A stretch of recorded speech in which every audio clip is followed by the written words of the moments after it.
India में crime against women अब कोई नई बात नहीं रह गई। एनसीआरबी के ये रिपोर्ट के माने तो 2022 में ही 4.5 लाख केसेस रजिस्टर किए गए थे। मतलब हर घंटे 51 एफआईआर। और इन सारे क्राइम्स को सुन सुनकर हम एकदम सुन हो गए। एग्जाम्पल हम ये 5 ट्रेंड्स ले लेते हैं। चेंजिंग रूम्स में कैमरा लगाना, section harassment, cruelty, acid attack, ये सारे क्राइम्स अब हर दिन न्यूज का पार्ट बन गए हैं। So in the case of Kolkata, A nurse from Uttarakhand was found raped and murdered.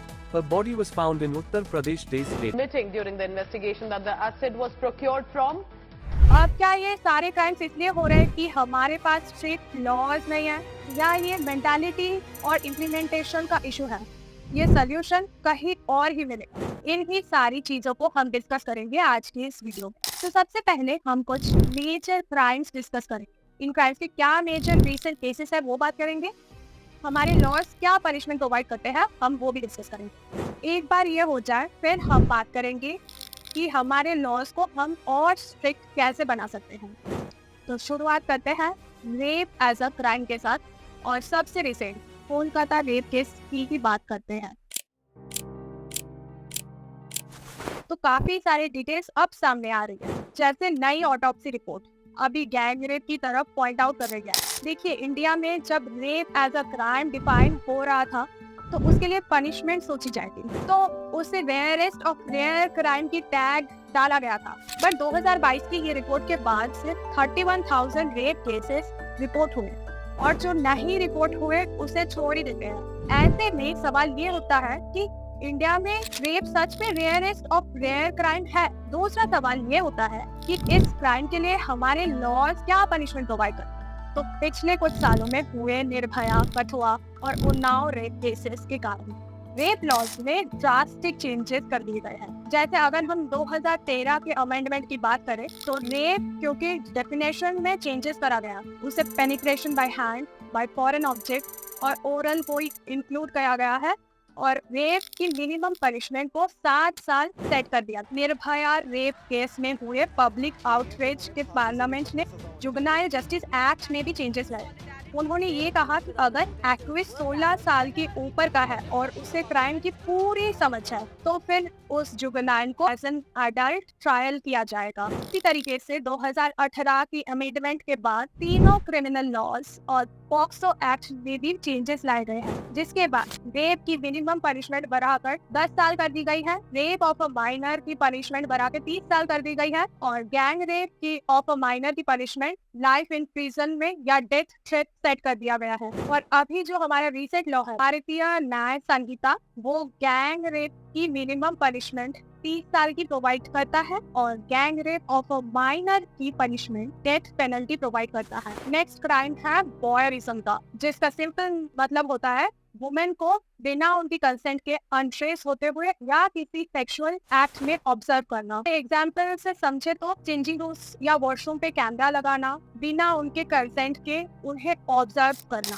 अभी रिसेंट की एक केस आया था जिसे फेमस कॉफी आउटलेट के वॉशरूम कैमरा लगाया हुआ था। आपको पता है 2013 के अमेंडमेंट से ही बॉयरिज्म एज अ क्राइम इंट्रोड्यूस किया गया है, जिसकी मिनिमम पनिशमेंट 1 साल तक प्रेस्क्राइब किया गया है। आज की डेट में भारतीय न्याय संहिता बॉयरिज्म के लिए 3 साल तक की पनिशमेंट देता है। अगर वो ऑफेंडर का पहला ऑफेंस हुआ, इसे बढ़ाकर 7 साल किया जा सकता है अगर वो फिर से ऐसा कोई ऑफेंस करता है। नेक्स्ट प्रोविजन है क्रुएल्टी का। तो ध्यान से सुनिएगा कि जब भी वुमेन सेफ्टी की बात होती है तो मेन क्वेश्चन होता है कि बाहर की दुनिया कितनी सेफ या अनसेफ रहेगी वुमेन्स के लिए, पर तब क्या जो उसका खुद का घर है उसके लिए सेफ नहीं है, क्योंकि डेटा के हिसाब से 30% of married women face domestic violence. आपको पता है 1983 के बाद अमेंडमेंट के थ्रू आईटीसी ने cruelty as an crime introduce किया गया था। आज की डेट में भारतीय न्याय संहिता का सेक्शन 85 कहता है कि अगर हस्बैंड ने उसकी फैमिली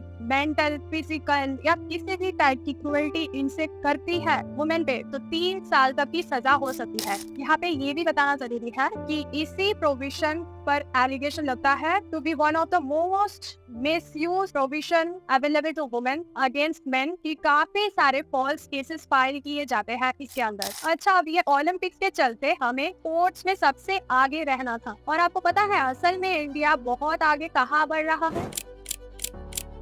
एसिड अटैक के केसेस में। तो देश भर में बढ़ते एसिड अटैक्स के केसेस को देखते हुए 2013 के अमेंडमेंट के थ्रू एसिड अटैक को आईपीसी में ऐड किया गया, जिसमें मिनिमम पनिशमेंट 10 साल की दी गई थी, which is extendable up to life in prison. और इसमें विक्टिम का जो मेडिकल एक्सपेंस का खर्चा होता है उससे एज अ फाइन ऐड किया जाता है ऑफेंडर के केस में। और रिसेंटली बीएनएस का सेक्शन 124 जो है वो भी ये कहता है कि अगर कोई भी इंसान किसी भी रीजन से किसी से एसिड थ्रो करके उससे प्रीवियसली हर्ट करता है तो उसकी मिनिमम पनिशमेंट 10 साल की होगी, which is extendable up to life in prison. Next है सेक्शन हरासमेंट।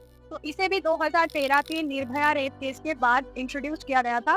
बीएनएस का सेक्शन 75 ये कहता है कि कोई भी मैन अगर किसी वुमेन को सेक्सुअल कमेंट पास करता है या सेक्सुअल फेवर की डिमांड करता है या अनफिजिकल टच करता है तो ये सारी चीजें सेक्सुअल हरासमेंट की डेफिनेशन में आएगी, जिसके 3 साल तक सजा दी गई है। तो आज हमने कुछ ऑफेंस अगेंस्ट वुमेन्स के बारे में जाना, उनकी पनिशमेंट्स देखी और ये देखा कि कुछ ऑफेंसेस के सच में स्ट्रिक्ट पनिशमेंट दी गई है, पर ये जरूरी नहीं है कि उन क्राइम के रेट कम हो रहे हैं। ऐसे में नए लॉस इंट्रोड्यूस करने से क्या सच में क्राइम रेट कम होगा? मुझे लगता है यहाँ पे ज्यादा बड़ी प्रॉब्लम पनिशमेंट की नहीं है, ज्यादा बड़ी प्रॉब्लम हमारी मेंटालिटी, हमारी अप्रोच की, और क्लियरली बोलूं तो यहाँ पे ज्यादा बड़ी प्रॉब्लम है हमारी शराफत। फॉर एग्जाम्पल, मुझे नहीं लगता कि एक अच्छा इंसान एक ही दिन में कोई बड़ा क्राइम कर लेगा। वो पहले छोटे छोटे क्राइम करेगा, जब उसके लिए उसको पनिशमेंट नहीं मिल रही तो वहाँ पे उसको मोटिवेशन मिलता है बड़े क्राइम करने का। तो अगर हमें बड़े क्राइम होने से बचना हो तो हमें छोटे क्राइम्स के लिए हमारे सहनशीलता कम करनी होगी और उन्हें रिपोर्टिंग बढ़ानी होगी। फॉर एग्जाम्पल, आप रोज मेट्रो ट्रेन से ट्रैवल करते हो और एक अंकल है जो रोज आपको देखते हैं, तो आप लोग अपनी ट्रेनिंग की टाइमिंग ही बदल देते हो या रूट ही चेंज कर लेते हो। बचपन में कोचिंग में टीचर के इंटेंशन से गलत लगता है तो आप कोचिंग बदल लेते हो। रेलवे स्टेशन के बाहर कोई अगर कमेंट करता है तो आप सोचते हो कि उसे वो कौन लगाएगा। पर यहाँ पे हमको ध्यान देना है कि छोटे क्राइम्स के लिए किसी को पनिशमेंट नहीं मिलती ना, वहाँ पे उसको मोटिवेशन मिलता है बड़े क्राइम्स करने का। तो अगर आप खुद किसी का एंटीवर्ड, अनवेलकमिंग एक्शन या आपके आसपास कोई भी ऐसे अजीब चीजें फेस कर रहा है तो गो एंड रिपोर्ट इट। या तो ये ध्यान रखना कि ये सामने वाले इंटेंशन से कोई फर्क नहीं पड़ता। जब वो इंटेंशनली आपको